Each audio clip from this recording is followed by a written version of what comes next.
Hey guys, I'm Rich Pollution and I'm here with my buddy Joe. Hi guys. You're watching The Nerd Revolution, and today we're going to be reviewing the movie Logan. Warning, there will be spoilers in this review.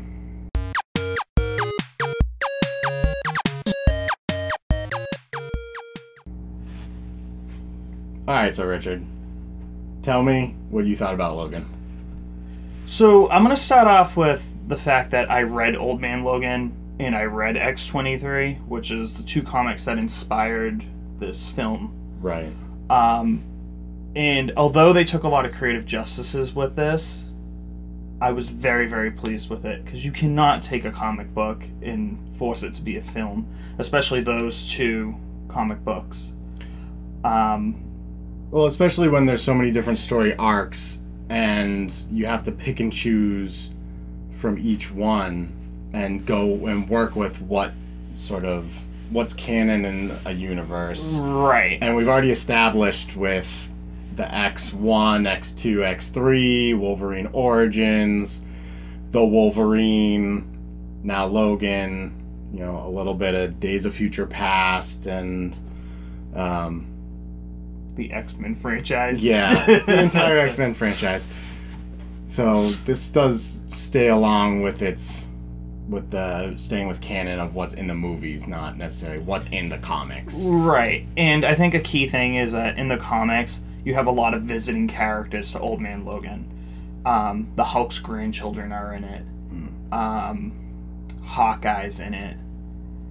And they mention the other superheroes in it as well, without giving away too much of the comic. The comic. They mention the other superheroes in it as well. But for the most part, you know, you got Hawkeye and you got the Hulk's grandkids, and you can't do that. I mean, Fox owns the rights to this. Right. So, unfortunately, they can't cross those lines. I'm actually glad that they didn't try and pull in any outside superheroes or even really mention it, and they just stuck with essentially three main characters. It's called Logan for a reason. Right. it's a tribute. It's called Logan for a reason. So yeah, let's get into the movie a little bit here, right? So, Logan is now old, and he's probably extremely old. I mean, they don't really tell you how old he is, but I'd probably think he's around... Well, I mean, we have had scenes where they've cut back in the past to, it was the Civil War. Right. And that was when he was still, I mean, probably mid-20s or something. Okay, so let's say he was 20 in the Civil War. And now we're in Logan 2020 roughly, right? Yeah, Logan goes up to about 2029 or that. Yeah, so I mean that gives you a feel for how old this guy is. Yeah. Amazingly, his best friend is Xavier, who is apparently a lot younger than him. Yeah. But Xavier, the father figure, he is younger. True.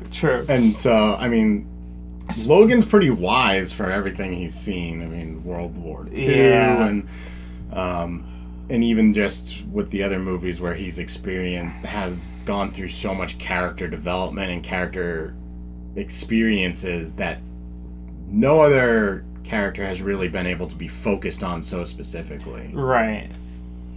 So I've heard a lot of people saying they don't like Logan. Who's been saying that to you? I've had a lot of mixed reviews, actually, online. I've had a lot of friends go online and they said, oh, it was really slow-paced at times.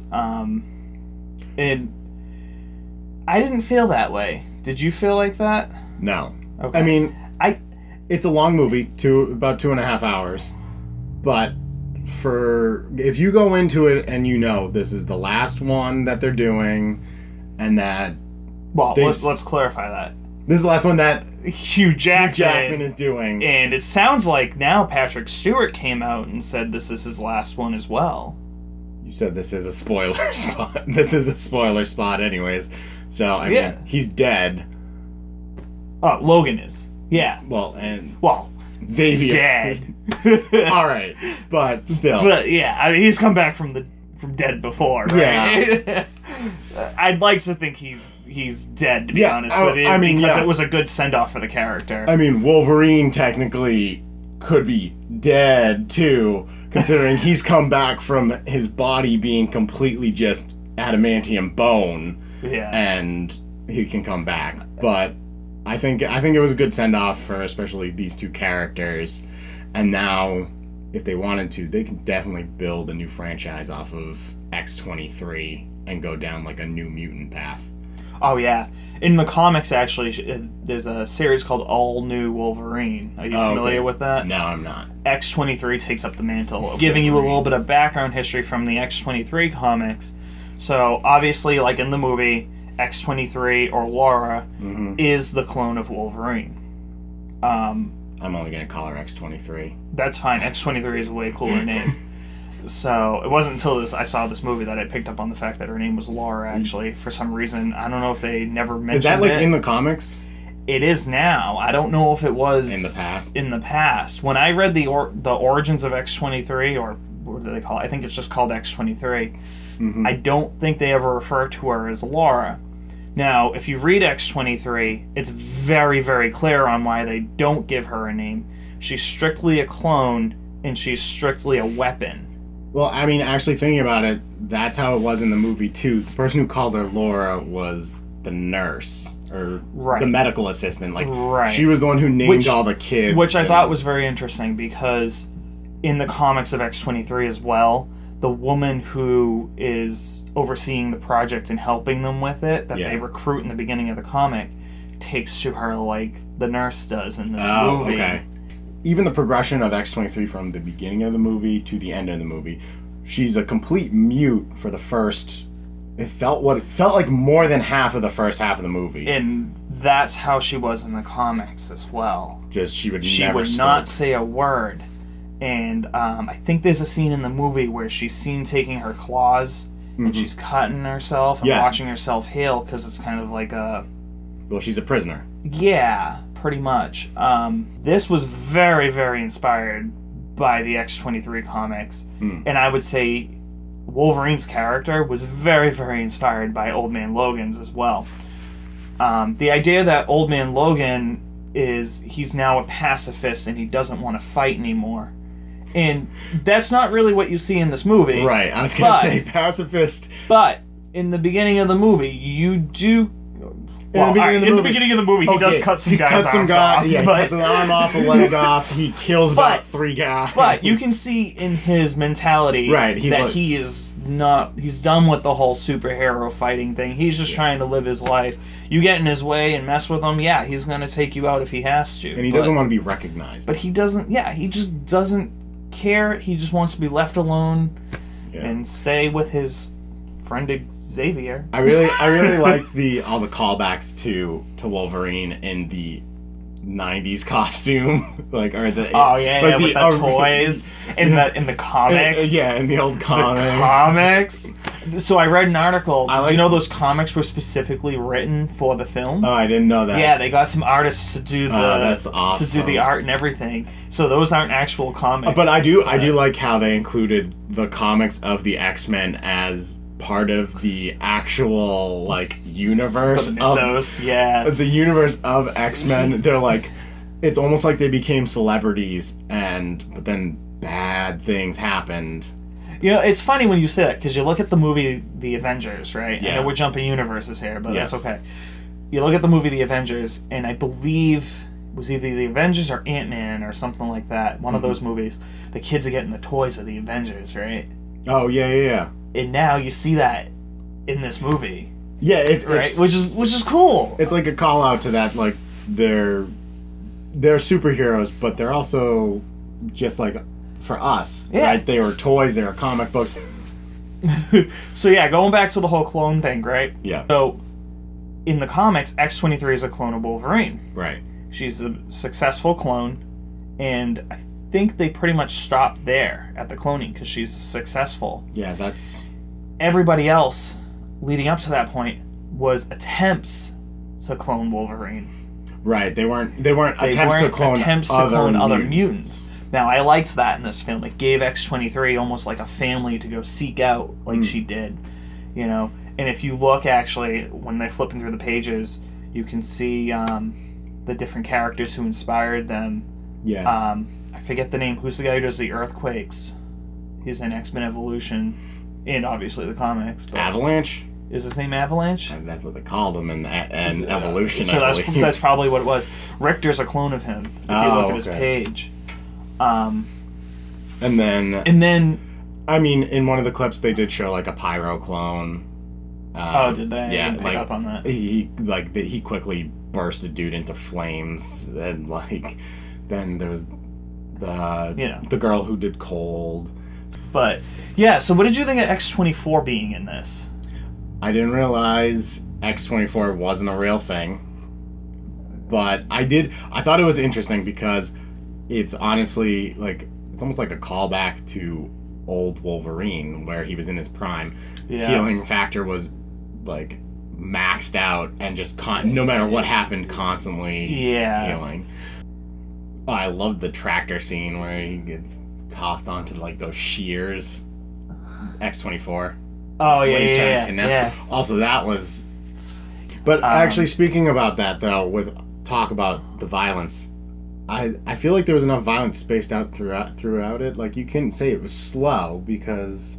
I guess there was one part of the movie that was slow, but that was character building between... It was needed. It was between Logan, between X-23. You need that. You need that character development, you know? Right. The scene where she takes him to the hospital. That is crucial. Right. It's been leading up for the whole movie that something's wrong. Even in the beginning, he's coughing up blood. He's in bad shape.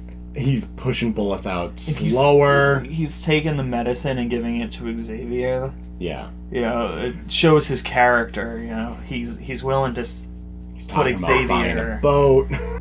Xavier is a mass murderer. That is true. So I was actually going to be getting to that point in a second, but since you jumped the gun a little bit, we'll talk that. So Xavier, he murdered everybody. A lot of people. A lot. Yes. Pretty much, it sounds like all mutants for the most part. It sounded like he was the world's most wanted man. Yeah. So I read something online regarding this that people were saying, oh, Days of Future Past, you know, this is in the same world as that. The Future Past is in the world with the Sentinels, not when he time travels, right? Oh, right. So the original X-Men storyline. They're arguing that this is in the same world as that, but it doesn't make sense because, you know, the world itself is different in this movie. What I think is interesting about that, right? You have the Sentinels who kill off all the mutants. And now you have Xavier who killed off all the mutants. Right, because the same outcome had to have occurred. Exactly. So Beast says, and this is my theory / some people's theory online. Yeah. I wish I could give him credit, but I don't remember who it was. But Beast says, you take a pebble, and time is like a river. Yep. You throw the pebble into the river, it creates ripples. So it does change some things. Not much. It changes some things. The water flows around that pebble and comes back to what it's supposed to be, which is where all the mutants were killed. Yeah, most of your mutants had to die no matter what. And it's just because that's how the timeline needs to be. And I think that's interesting. So you could argue that this movie is not in the realm of X-Men. Rather, it's in the realm when Logan goes back. So after the success and Scott and everybody is back alive. But he threw that pebble in and changed some of the outcome, but the end outcome still had to be all the mutants still died. He was just waiting essentially till Xavier died, and then he was gonna off himself. Adamantium bullet himself in the head, which was interesting. That adamantium bullet, right? That was a good. I think that was a thing from Origins. I think he might have picked up the bullet in Origins. I watched it before I left. And remember the ending scene, he gets shot with the adamantium bullets. Yep. But, I mean, it was foreshadowed the entire time. And initially you thought, oh, this is for Logan, but then X-24 gets involved. I mean, technically, the bullet was meant for Logan the entire time.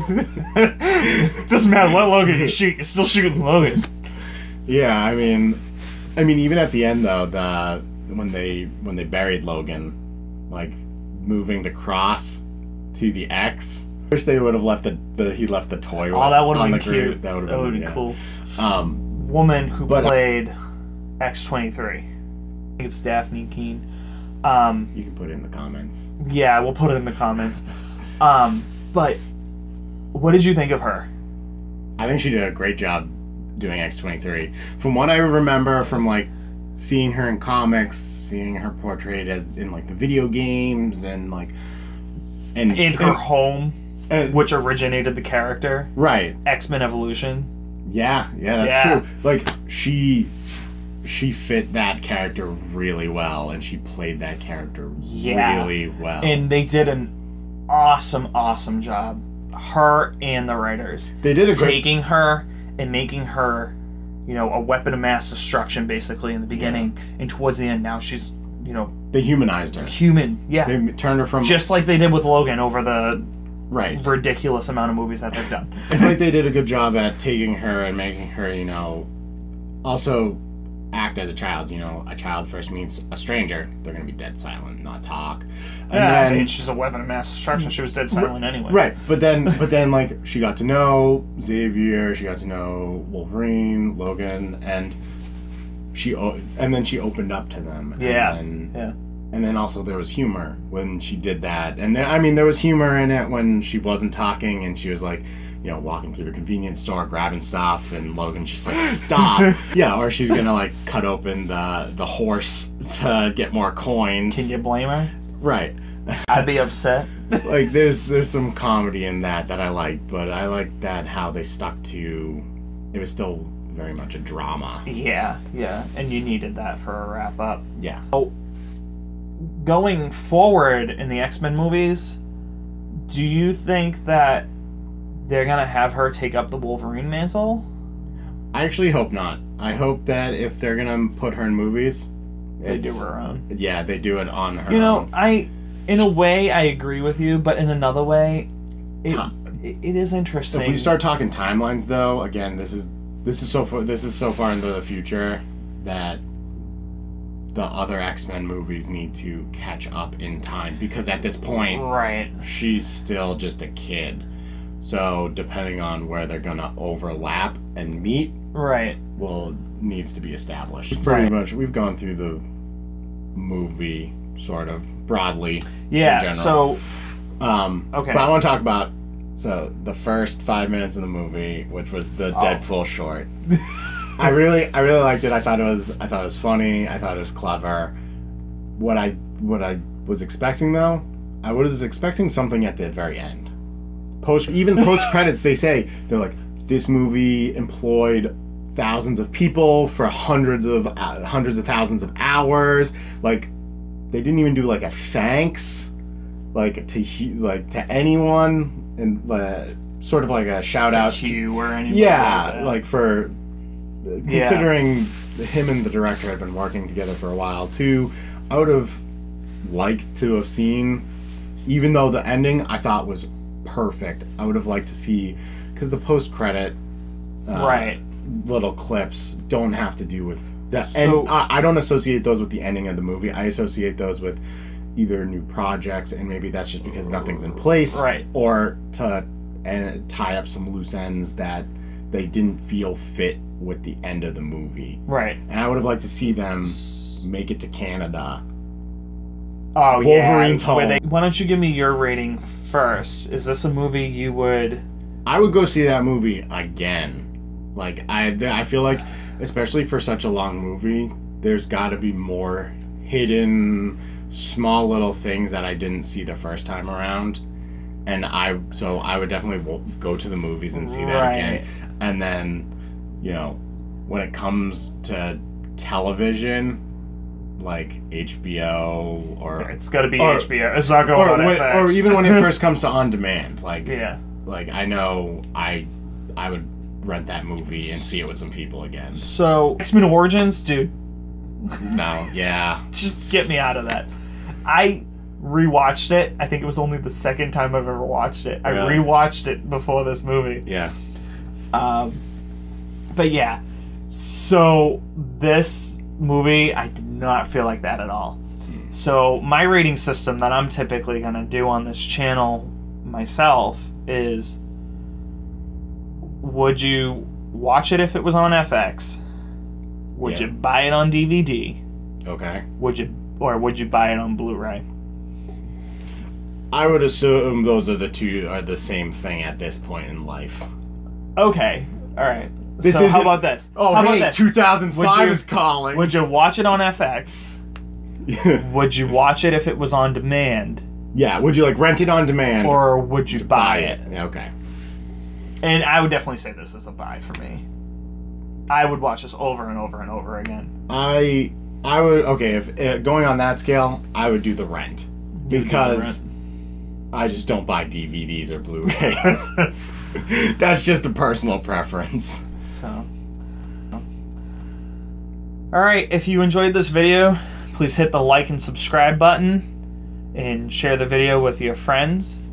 And on that note, feel free to comment about what you thought about the movie as well. If there's anything that you thought was a nice little shout out that they did in the movie, or there's something that you thought might have been hidden that had other meanings. For sure. And let us know if there was anything we missed regarding, Easter eggs and whatnot. I've done a lot of reading online, but I'm sure there's a ton of stuff to this movie. So, on that note, I think we're signing off. All right.